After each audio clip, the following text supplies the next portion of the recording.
Good evening viewers. Welcome to trading hammer. మన YouTube channel @trading.hammer అని search చేస్తే మీకు యూట్యూబ్లో కనిపిస్తుంది. అందరు కూడా తప్పకుండా లైక్, షేర్ అండ్ సబ్స్క్రైబ్ చేయండి. ఈరోజు 23 అక్టోబర్ 2025. ఈరోజు మనకు మార్కెట్ ఎలా ఉందో ఒక్కసారి చూద్దాము. నిఫ్టీ 50 చార్ట్లోకి వెళ్ళే ముందు ఒక్కసారి మనము సెక్టర్ వైజ్ పర్ఫార్మెన్స్ చెక్ చేస్తాము. ఏ సెక్టర్స్ ఈరోజు నిఫ్టీని పైకి పుష్ చేసే చూద్దాం. ఈరోజు మేజర్గా చూసినట్లయితే ఐటీ స్టాక్స్ అన్నీ కూడా పాజిటివ్గా ఉన్నాయి. దాంట్లో ఇన్ఫోసిస్ చాలా పాజిటివ్గా ఉంది, టాప్ 1లో ఉంది. రీసెంట్గానే నేను ఇన్ఫోసిస్ని కొనమని చెప్పేసి క్వాలిటీ స్టాక్ ఇన్ఫోసిస్ అని చెప్పి ఒక వీడియో చేయటం జరిగింది. అందరూ తప్పకుండా ఆ వీడియోని ఒకసారి చూడండి. ఎందుకు చూడమని చెప్తున్నానంటే ఇన్ఫోసిస్ టార్గెట్ అనేది చాలా హయ్యర్ సైడ్ ఉందండి. దాదాపు 2200 వరకు ఉంది. లాంగ్ టర్మ్ గురించి చెప్తున్నాను. లాంగ్ టర్మ్ అంటే మళ్ళీ ఇయర్స్ కాదు, ఒక 1 ఇయర్ లోపు దాదాపు 2200 వరకు టచ్ అవుతుందండి. అదొక్కసారి మీరు ఇన్ఫోసిస్ క్వాలిటీ స్టాక్ ఇన్ఫోసిస్ అని చెప్పి ఏదైతే వీడియో చేశానో కంప్లీట్ వీడియో చూడండి, మీకు ఒక ఐడియా వస్తుంది ఇన్ఫోసిస్ స్టాక్ మీద. దాని తర్వాత మంచి అప్ మూమెంట్ అనేది ఇప్పుడు కంటిన్యూ అవుతుంది. ఎంతవరకు వెళ్తుందో చూద్దాము. మధ్యలో చిన్న చిన్న మైనర్ డిప్స్ వచ్చినప్పటికి కూడా లాంగ్ టర్మ్ అరౌండ్ 9 మంత్స్ లేదా 1 ఇయర్ వరకు చూసినట్లయితే 2200 వరకు వెళ్ళటానికి చాలా హయ్యర్ సైడ్ ఛాన్సెస్ ఉన్నాయి ఇన్ఫోసిస్కి. ఈరోజు ఇన్ఫోసిస్ స్టాకు ఐటీ స్టాక్లో టాప్ 1లో ఉంది. దాని తర్వాత హెచ్సిఎల్, దాని తర్వాత టీసీఎస్, దాని తర్వాత ఎంఫోసిస్. ఐటీ సెక్టర్ అనేది మ్యాక్సిమం సపోర్ట్ చేసింది ఈరోజు నిఫ్టీని కొద్దిసేపు సస్టైన్ అవ్వటానికి.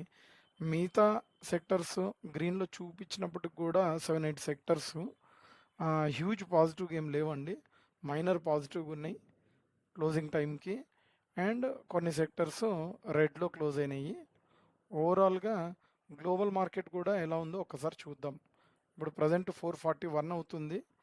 435కి మళ్ళీ మన గిఫ్ట్ నిఫ్టీ అనేది రీస్టార్ట్ అయింది. అంటే మళ్ళీ ఒక ఫ్రెష్ ట్రేడింగ్ సెషన్ అనేది ఓపెన్ అవుతుంది. 340కి క్లోజ్ అయ్యి 435కి ఓపెన్ అవుతుంది. ప్రస్తుతానికి మనము యుఎస్ మార్కెట్ చూస్తున్నాము. యుఎస్ మార్కెట్స్ అన్నీ కూడా నెగిటివ్లో ట్రేడ్ అవుతున్నాయి. దాని తర్వాత European markets 2 positive, 1 negative. Gift Nifty చూస్తున్నట్లయితే 17 పాయింట్సే పాజిటివ్గా మైల్డ్ పాజిటివ్గా ట్రేడ్ అవుతుంది. నికాయ్ 636 పాయింట్స్ నెగిటివ్గా ట్రేడ్ అవుతుంది. నికాయ్ అంటే జపాన్ అండి ఇది. ఇంకొక హ్యాంగ్సెంగ్, స్ట్రాట్ టైమ్స్ పాజిటివ్గా ట్రేడ్ అవుతున్నాయి. తైవాన్ వచ్చేసి 116 నెగిటివ్గా ట్రేడ్ అవుతుంది. అలాగే మీరు ఓవరాల్గా చూసినట్లయితే కొద్దిగా పాజిటివ్ ట్రెండ్, కొద్దిగా స్లైట్గా నెగిటివ్ ట్రెండ్ అనేది కొనసాగుతుంది ప్రస్తుతం. సెక్టర్ వైజ్ చూసాము, గ్లోబల్ క్యూస్ చూసాము. ఇప్పుడు ఒక్కసారి నిఫ్టీ చార్ట్లోకి వెళ్దాం రండి. ఇది ఈరోజు నేను వేసుకున్న ఒక చిన్న ట్రయాంగిల్ వేసుకున్నానండి ట్రేడింగ్ సెషన్లో. ఫస్ట్ 15 మినిట్స్ చూడండి ఎంత వొలటైల్గా ఉందో. ఇక్కడ ఓపెన్ అయ్యి ఇక్కడ దాకా వెళ్ళి మళ్ళీ పై దాకా వచ్చి ఇక్కడ క్లోజ్ అయిందండి. ఒక solid hammer, proper hammer form అయిందండి. హ్యామర్ కింద మనం ఎప్పుడు కన్సిడర్ చేయొచ్చు అంటే బాడీకి 2.5 టైమ్స్ నుంచి అబౌవ్ 2.5 ఈ రేంజ్లో కనుక బాడీకి 2.5 టైమ్స్ ఎక్కువ కనుక విక్ ఉందనుకోండి, దాన్ని హ్యామర్ అనుకోవచ్చు అండి. ఫస్ట్ 15 మినిట్స్ అనేది చాలా వొలటైల్గా మూవ్ అయింది మార్కెట్. మినిట్స్ ఒక గ్రీన్ క్యాండిల్ ఫామ్ అయింది.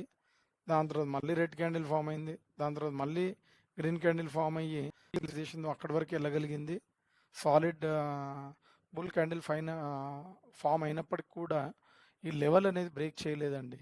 ఈ లెవెల్ వచ్చేసి అప్రాక్సిమేట్గా 26,095, రౌండ్ ఫిగర్ 26,100 అనుకోండి. 26,100 అనేది స్ట్రాంగ్ రెసిస్టెన్స్గా ఫేస్ చేసింది ఈ డే మొత్తానికి కూడా. దాని తర్వాత ఈ బుల్ క్యాండిల్ పడ్డ తర్వాత ఒక సాలిడ్ రెడ్ క్యాండిల్ పడి కంటిన్యూస్గా కొద్దిగా లోకి వచ్చింది. దాని తర్వాత ఈ ట్రెండ్ లైన్ దగ్గర సపోర్ట్ తీసుకొని మళ్ళీ పైకి వెళ్ళింది. మళ్ళీ అక్కడే ఈ రెసిస్టెన్స్ అదే లెవెల్లో 26,100 లెవెల్లో రెసిస్టెన్స్ ఫేస్ చేసి సాలిడ్గా బ్రేక్ డౌన్ ఇచ్చిందండి. బ్రేక్ డౌన్ అని ఎందుకు అంటున్నానంటే ఇది ఒక ట్రెండ్ లైన్, ఇది ఒక రెసిస్టెన్స్. రెసిస్టెన్స్ దగ్గర కానీ లేకపోతే ట్రెండ్ లైన్ దగ్గర కానీ ఇక్కడ సపోర్ట్ తీసుకుంది, సాలిడ్గా పైకి వచ్చింది. ఇక్కడ రెసిస్టెన్స్ ఫేస్ చేసింది, సాలిడ్గా కిందికి వచ్చింది. సో ఇవి ఇంపార్టెంట్ లెవెల్స్ అండి డేకి. అందుకే ఇక్కడికి వచ్చినప్పుడల్లా రియాక్ట్ అవుతూ ఉంటాయి ఈ క్యాండిల్స్. మళ్ళీ ఇక్కడికి హైస్ దగ్గరకు వచ్చినప్పుడు 26,100 హైస్ దగ్గర వచ్చినప్పుడు మళ్ళీ రిజెక్ట్ అయింది. సాలిడ్గా బ్రేక్ డౌన్ ఇచ్చింది. ఎందుకు బ్రేక్ డౌన్ అంటున్నానంటే ఈ ట్రెండ్ లైన్ని మిడిల్లో పెట్టుకుందండి. మిడిల్లో ఫామ్ అయిన బేరిష్ క్యాండిల్కి ట్రెండ్ లైన్ అనేది క్యాండిల్ మధ్యలో నుంచి కట్ చేసింది అంటే ఇదే టెన్షన్. అప్పుడు సాలిడ్గా బ్రేక్అవుట్ ఇచ్చినట్టు. ఇక్కడ బ్రేక్ డౌన్ ఇచ్చింది కాబట్టి ఇక్కడ మళ్ళీ టెస్ట్ చేసింది, ఇక్కడ సపోర్ట్ తీసుకొని నెక్స్ట్ క్యాండిల్ ట్రై చేసింది. దాని తర్వాత నెక్స్ట్ క్యాండిల్ కూడా దీని హై వచ్చేసి ఆల్మోస్ట్ ట్రెండ్ లైన్ని టచ్ చేయడానికి టెస్ట్ చేయడానికి ట్రై చేసింది, సస్టైన్ అవ్వలేదు. దాంతో solid continuous back to back fall వచ్చింది. ఒక చిన్న మైనర్ రివర్సల్ సాలిడ్ ఫాల్. దాని తర్వాత ఆర్లో క్లోజ్ అయింది. మనం డే క్యాండిల్ చూసినట్లయితే ఒక్కసారి డే క్యాండిల్లోకి వెళ్దాము. ఒక సాలిడ్ బేరిష్ క్యాండిల్ ఫామ్ అయిందండి. నిన్న వీడియోలో ఎక్స్ప్లెయిన్ చేసినట్లయితే రెండు కూడా స్పిన్నింగ్ టాప్స్ అని చెప్పాను. ఒకటి గ్రీన్ క్యాండిల్, ఒకటి రెడ్ క్యాండిల్, రెండు కూడా స్పిన్నింగ్ టాప్స్. దీంట్లో పాజిటివ్స్ ఉన్నాయి, నెగిటివ్స్ ఉన్నాయి. ఓవరాల్గా ఎవరిని కూడా ట్రేడ్ తీసుకోవద్దని చెప్పాను. ఎందుకంటే గ్యాప్ అప్ వచ్చిన ప్రతిసారి కూడా ఫాల్ కావడానికి ఛాన్సెస్ ఎక్కువ ఉంటాయి. Gap up huge gap up వచ్చినప్పుడు ప్రైస్ అనేది లెవెల్ హోల్డ్ చేయటం అనేది చాలా టఫ్గా ఉంటుందండి. మనకి అరౌండ్ 26 లెవెల్లో ఓపెన్ అయింది. అక్కడి నుంచి కొంచెం పైకి వెళ్ళింది మార్కెట్ 26,100 చేంజ్, అంటే ఒక 55 పాయింట్స్ వరకు పైకి వెళ్ళింది మార్కెట్. వెళ్ళి సస్టైన్ కాలేక మళ్ళీ కిందికి వచ్చేసి అక్కడి నుంచి రేంజ్ బాండ్లో ట్రేడ్ అయ్యింది. రేంజ్ బాండ్ అంటే ఒక్క నిమిషం చూపిస్తాను మీ అందరికీ. ఈ జోన్లో ఏదైతే ట్రేడింగ్ జరిగిందో ఇది రేంజ్ బాండ్ ట్రేడింగ్. ఎప్పుడైతే సాలిడ్ బ్రేక్ డౌన్ ఇచ్చిందో కంటిన్యూస్ ఫాల్ వచ్చింది. అక్కడ దాకా కూడా ఇదంతా రేంజ్ బాండ్ ట్రేడింగ్, అంటే ప్లస్ 30-40 పాయింట్స్ లేదా మైనస్ 30-40 పాయింట్స్, ఓవరాల్గా 60 to 70 పాయింట్స్ జోన్లోనే ట్రేడ్ అయింది.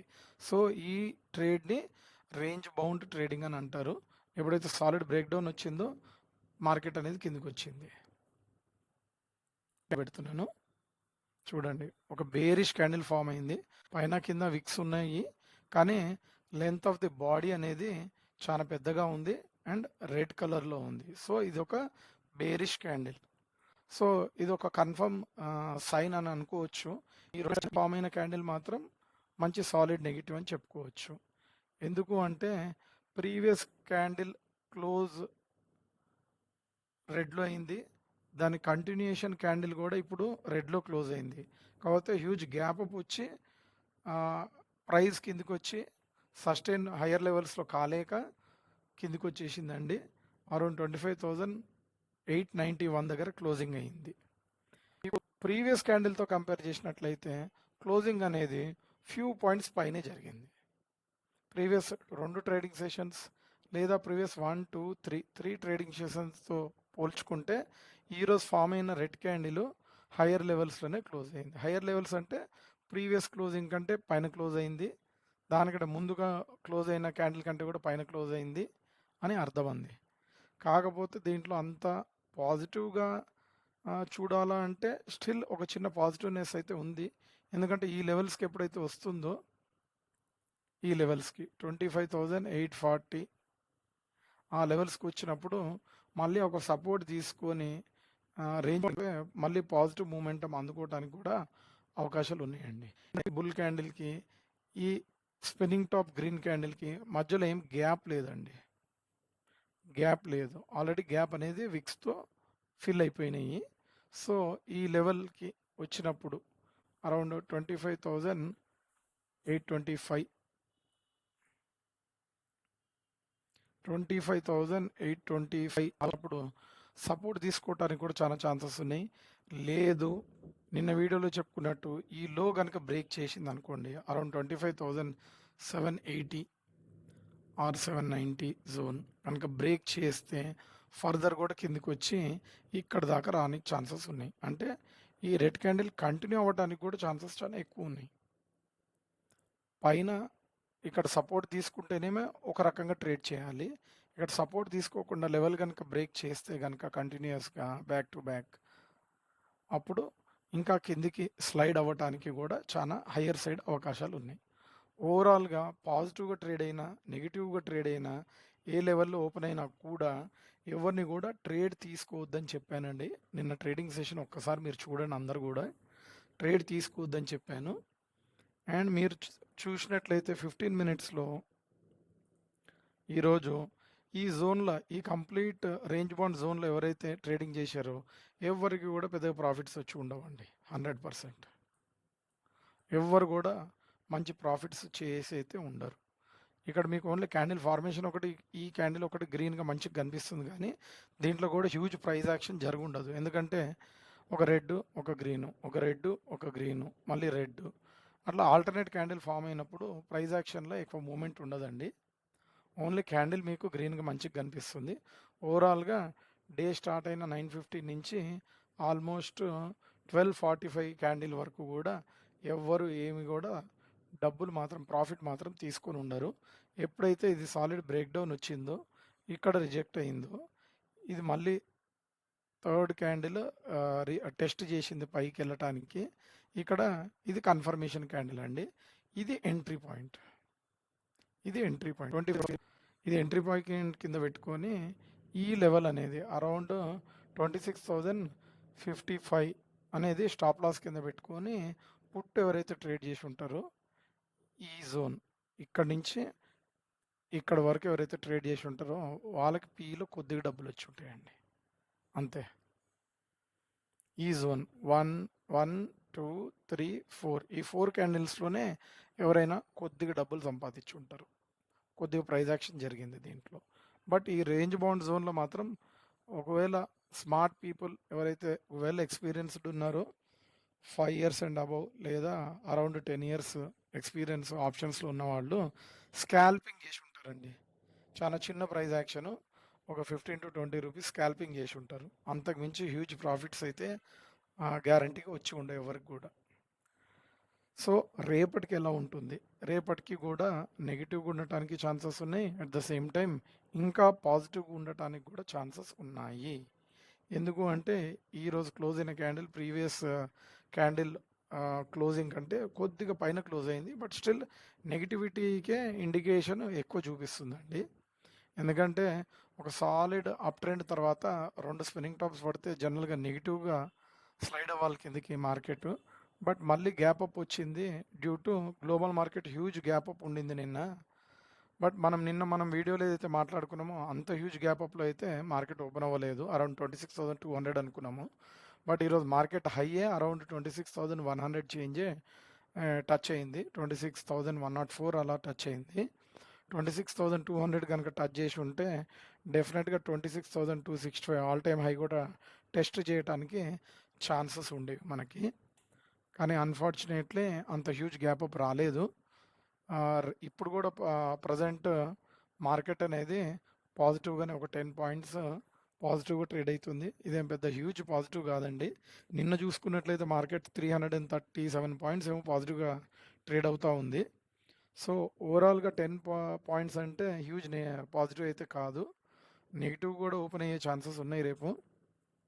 నెగిటివ్గా ఓపెన్ అయితే మాత్రం కొద్దిగా ఈ జోన్లో కనుక ఓపెన్ అయితే మళ్ళీ ఒక చిన్న పాజిటివ్ మూమెంట్, చాలా చిన్న క్యాండిల్ ఫామ్ కానీ ఛాన్సెస్ ఉన్నాయి.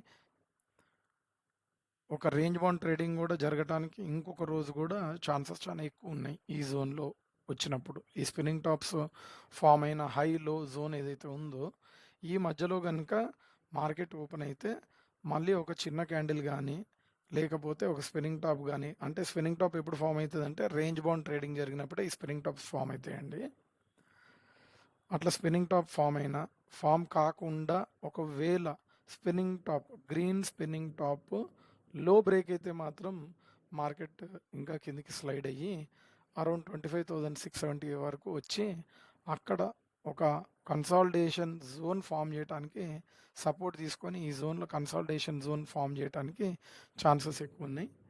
ఓవరాల్గా రేపు మాత్రం నా వ్యూ మాత్రం కొద్దిగా న్యూట్రల్ టు నెగిటివ్గానే ఉందండి. న్యూట్రల్ అంటే ఛాన్సెస్ పాజిటివ్ సైడ్ టర్న్ అవ్వడానికి చాలా తక్కువ. న్యూట్రల్ అంటే రేంజ్ బౌండ్ ట్రేడింగ్ అవ్వటానికి అవకాశాలు ఎక్కువ. అంటే న్యూట్రల్గా ఓపెన్ అయ్యి ఫ్లాట్ ఓపెనింగ్ జరిగి రేంజ్ బౌండ్ జరిగి ఫర్దర్ కిందికి మార్కెట్ రావడానికి ఛాన్సెస్ చాలా ఎక్కువ ఉన్నాయి. సో దీన్ని న్యూట్రల్ టు నెగిటివ్ అని అనుకోవచ్చు మనం. ఇంతటితో మన నిఫ్టీ 50 అనాలిసిస్ అనేది ముగిస్తున్నానండి. దీంట్లో మీకు నచ్చిన అంశాలు ఏమైనా ఉంటే కామెంట్ రూపంలో తెలియజేయండి. నేను ఇంకొక వీడియోలో రిపీటెడ్గా అడిగిన కమెంట్స్ ఏమైనా ఉంటే దాంట్లో నేను పాయింట్అవుట్ చేసి ఫర్దర్ క్లారిఫికేషన్ ఆర్ ఎక్స్ప్లెనేషన్ ఇవ్వటానికి ట్రై చేస్తానండి. మరొక మంచి క్వాలిటీ స్టాక్తో మీ ముందుకి మరొక వీడియోలో కలుసుకుందాం. ఇంతటితో మన నిఫ్టీ 50 అనాలిసిస్ ఎండ్ చేస్తున్నాను. అందరూ కూడా లైక్, షేర్ అండ్ కమెంట్ చేయండి. సబ్స్క్రైబ్ చేసుకోండి. తప్పకుండా బెల్ ఐకాన్ మీద క్లిక్ చేయండి. Thank you friends.